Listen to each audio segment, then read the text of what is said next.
শান্তর অধিনায়কত্ব নিয়ে প্রশ্ন ছিল টানা 2 ম্যাচে যুক্তরাষ্ট্রের বিপক্ষে প্রথম 2 ম্যাচ হারার পর অনেকেই দাবি তুলেছিলেন বিশ্বকাপে অধিনায়কত্ব থেকে শান্তকে সরিয়ে দেওয়ার জন্য।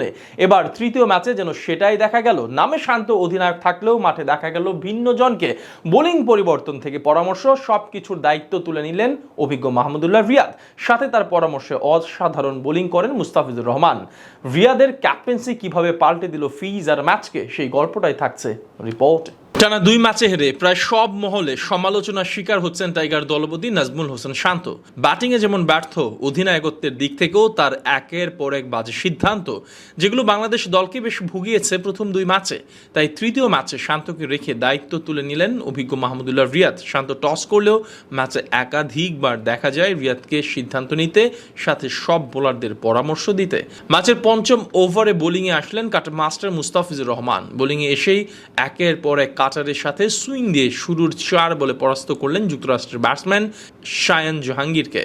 আর প্রথম 4 বল দেখে মনে মনে পরিকল্পনা করলেন টাইগার দলের সবচেয়ে সিনিয়র ক্রিকেটার মাহমুদুল্লাহ রিয়াদ। সাথে সাথে ছুটে আসলেন বোলার মুস্তাফিজের কাছে আর দেন পরামর্শ। ব্যাটসম্যানদের দুর্বল জায়গা ধরিয়ে দিলেন কাটার মাস্টারকে। ঠিক পরের বল অর্থাৎ ওভারের পঞ্চম বলে পুল করতে গিয়ে আউট জাহাঙ্গীর। উইকেট পেয়ে ফিজও দৌড়ে গেলেন রিয়াদের কাছে। এখান থেকেই বোঝা যায় শান্ত নয়, অধিনায়ক হিসেবে দলের আসল ভূমিকাটা রাখেন অভিজ্ঞ সাইলেন্ট কিলার।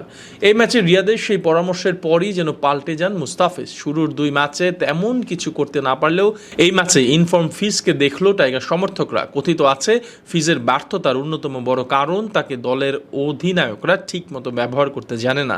ধোনির পর মাহমুদুল্লাহ রিয়াদ যেন আরও একবার সেটাই প্রমাণ করলেন। বল হাতে এই ম্যাচে ফিজ ছিলেন দুর্বার অপ্রতিরোধ্য।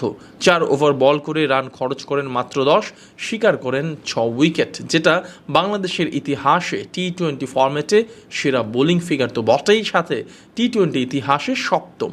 এর আগে বাংলাদেশিদের মধ্যে এই রেকর্ড ছিল ইলিয়াস সানির দখলে।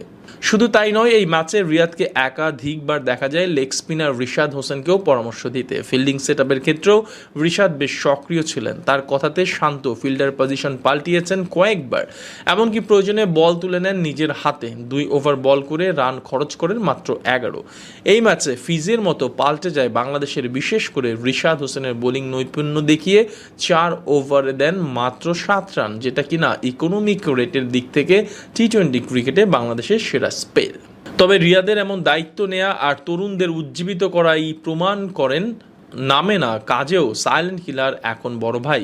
দলের কঠিন সময় ব্যাট আর বল হাতে যেমন দায়িত্ব নেন, তেমনি নেতৃত্বের দিক থেকেও চুপ করে বসে থাকতে পারেন না।